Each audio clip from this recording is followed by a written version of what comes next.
যে 4-5 জন এসেছিল তারা কোথায়? তারা কোথায়? এই প্রশ্নটা করতে হবে। যদি পাকিস্তানে পালায়, সিজ ফায়ার যুদ্ধ থামানোর আগে কেন পাকিস্তান সরকারকে বললো না আমি 2 সপ্তাহের জন্য যুদ্ধ থামাচ্ছি, ওই 4-5 জন কুলাঙ্গারকে ফেরত দিতে হবে, যদি না ওই কুলাঙ্গার গুলোকে তোমরা ফেরত দাও আবার অ্যাটাক চালু করবো? এটা বলেছে?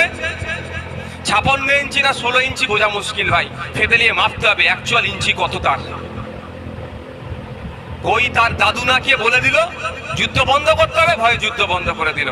কিন্তু তার আগে বলা দরকার ছিল, পাকিস্তান সরকারকে বার্তা দেওয়া দরকার ছিল যে তুমি কমিটমেন্ট করো, তুমি ওয়াদা করো, তুমি শপথ নাও যে আগামী দিন ভারত বিরোধী কোনো শক্তি তোমার দেশে চাষ হবে না, তাহলে আমি যুদ্ধ বন্ধ করবো, নাহলে লাগাতার আক্রমণ করব।